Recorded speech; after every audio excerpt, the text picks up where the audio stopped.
Australians are learning more about how much sunlight they need every day to get enough vitamin D for optimal health. It turns out, the answer isn't one size fits all. Our needs change based on skin type, where we live, and even the time of the year. Since a very successful Cancer Council campaign in 1981, Australians have followed the sun safety slogan, slip, slop, slap, that is, slip on a shirt, slop on sunscreen, and slap on a hat. More recently, 5 ways to protect from skin cancer have been advised. Seek and shade have been added to the sun-safe guidelines. These are to seek shade and slide on sunglasses. Australia has more sunny days than many countries, which also means more exposure to ultraviolet radiation.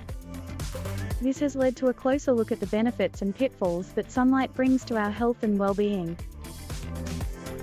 UV radiation is absorbed into the body and converted to vitamin D after exposure to sunlight. Vitamin D is used by the body to absorb calcium and phosphate, both essential for bone health. In addition, there are vitamin D receptors in nearly every cell of the body, including immune cells, muscle cells and brain cells. This explains why an association between vitamin D deficiency and conditions such as autoimmune diseases, cancers and dementia has been made. According to Rachel Neal from the Queensland Institute of Medical Research, even mild to moderate deficiency is a problem.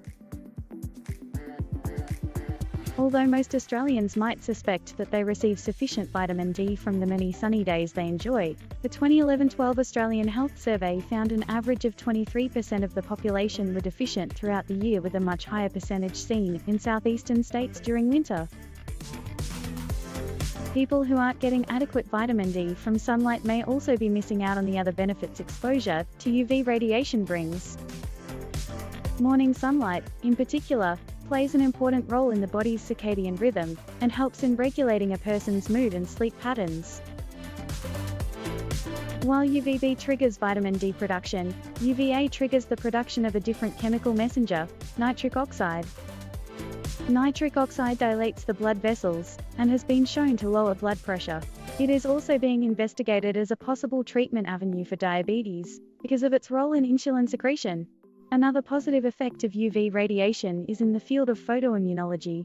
It has been theorized that exposure to UV radiation in very low doses may protect against some autoimmune disorders like multiple sclerosis and rheumatoid arthritis.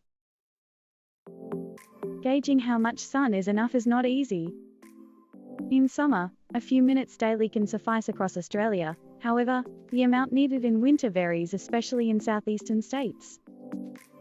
The Cancer Council and health experts suggest dosages should be adjusted according to geography and seasons, as well as for those who are housebound, and those who cover their skin for religious or cultural reasons. Advice in new guidelines is provided to 3 groups according to skin tone and risk factors. People with deeply pigmented to black skin have a low risk of skin cancer but a high risk of vitamin D deficiency. Routine sunscreen usage is not required, but sufficient exposure to sunlight is recommended to ensure adequate levels of vitamin D. The second group has olive skin that tans without burning. Sunscreen use is required on days when the UV index is 3 or above. The third group has pale skin that burns easily and also includes people with high risk factors, such as immunosuppression or a family history of skin cancer. Sunscreen is essential as a daily skin routine, and vitamin D supplements may also be required.